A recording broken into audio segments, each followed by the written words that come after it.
Hi everyone, so we're going to solve the Pure Maths A-Level P3 2015 paper, and let's start with question 1. So each question will be addressed in a separate video for the sake of those of you who want to just see one question. So we need to solve the inequality 2x minus 5 absolute value is greater than 3 2x plus 1. So I'll start with a graphical method. So method 1, the graphical method, because this is really how you understand what you're doing, I think. So if we look at the right-hand side, well, we know that the graph cannot go below the x-axis, and this graph intersects the x-axis at x equals to minus a half, so I considered two cases, when x is greater or equal than minus a half, and x is smaller or equal to minus a half. And so the right-hand side, when x is greater than minus a half, is 6x plus 3, and similarly, when x is smaller than minus a half, it's minus 6x minus 3.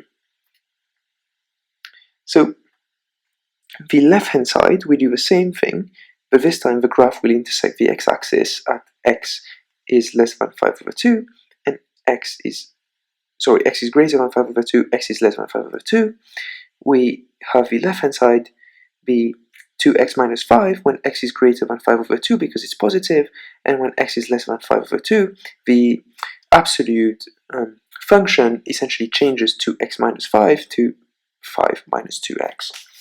There we go. So essentially we have four lines to plot. We have y equals 6x plus 3, y equals minus 6x minus 3, 2x minus 5, and 5 minus 2x.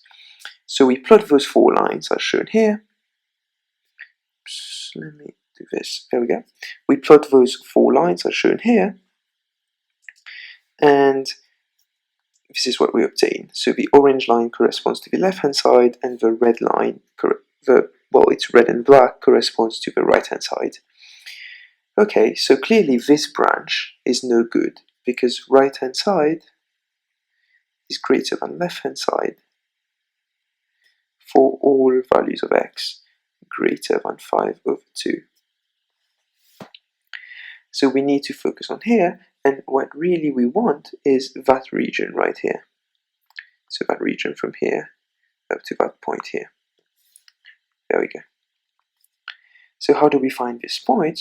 Well, we can solve simultaneous equations, because a point here lies on both this line right here, and it lies on that line right here. Similarly, this point, will lie on that line, and will also lie on that line. And that's exactly what I did next. So you solve for the intersection, so you equate those two. 6x plus 3 equals 5 minus 2x. You go through the maths, you send minus 2x to that side, you can send 3 to that side, you end up with 8x equals 2 and x equals 2 1/4. And as a check, you should always obtain an answer which is x greater than minus a half, right? Because you know that you're solving for that point right here. So it should be greater than minus a half. And solving for the other one, you do exactly the same procedure and you end up with x equals minus 2. And again, x should be less than minus a half because you're solving for that one here. So now looking at this, we need to solve for the left-hand side, which is 2x minus 5 must be greater than 3 times 2x plus 1. So essentially what is the region that you want is really, you want that region here. So between minus 2 up to 1/4. So this is 1/4. There you go. So x, the answer will be x must be greater than minus 2 but must be less than 1/4, and this is exactly what you get here. Be careful about less or equal, greater or equal compared to less than or greater than strictly. That's how you lose a few points in exams, and no one wants this. So all this is good and dandy, and remember guys, for exams, when you're drawing such a graph as here, please use a ruler and measure it out correctly, because you might not end up with intersections and then you get confused as to what is happening.